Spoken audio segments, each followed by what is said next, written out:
Bonjour, aujourd'hui c'est le 9 août.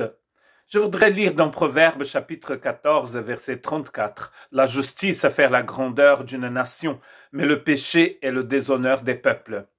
Souvent nous disons que nos nations sont magnifiques, sont grandes. N'est-ce pas, cette nation de France avec une histoire incroyable.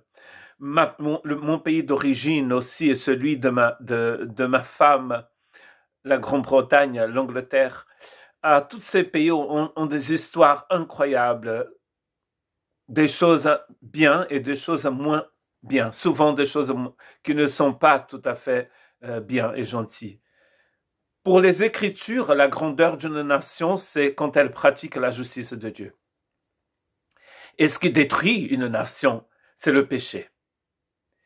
Nous avons d'ailleurs médité hier dans notre église en parlant de la justice de Dieu, que la justice de Dieu, c'est un chemin droit, tout droit. Et Dieu marche tout le temps dans cette justice. Il nous invite par le Seigneur Jésus-Christ à marcher dans la justice. Car quand nous ne marchons pas dans la justice, nous avons tout droit vers le péché. Car le péché veut dire rater la cible.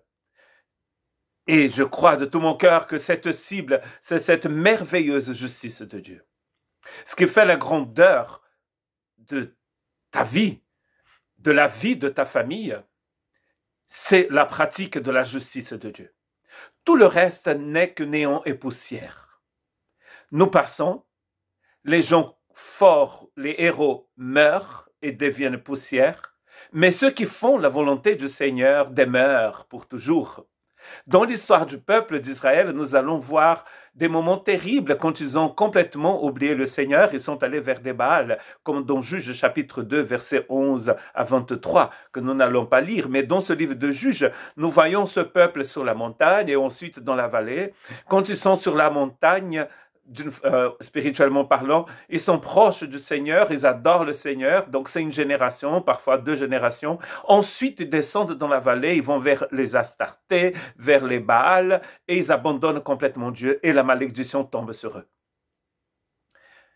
Voilà, chaque fois que nous abandonnons le Seigneur, la malédiction tombe sur nous. Mais vous allez peut-être dire, mon pays est très riche, je vis dans une nation prospère et riche qui est bénie. Mais la vraie bénédiction, ce ne sont pas les richesses matérielles. Il y a énormément de nations qui pensent être dans la bénédiction, mais qui sont dans la mort.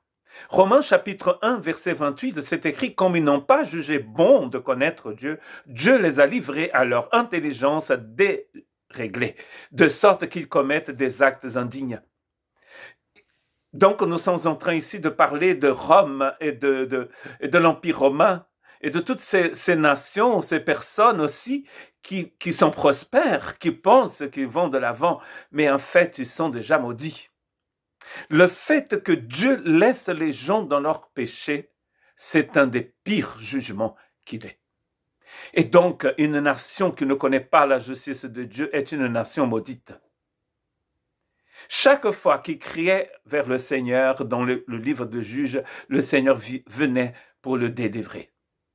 Mais quand ils invoquaient les Baals, ils avaient aussi la malédiction due à tous ceux qui adorent des Baals.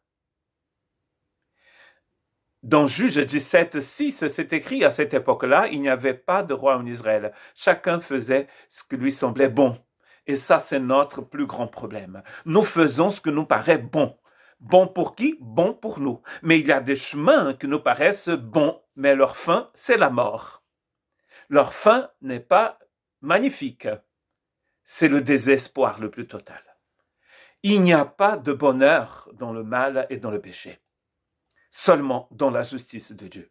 Que Dieu puisse nous donner la sagesse dont nous avons besoin pour marcher en justice avec Jésus. Que Dieu vous bénisse.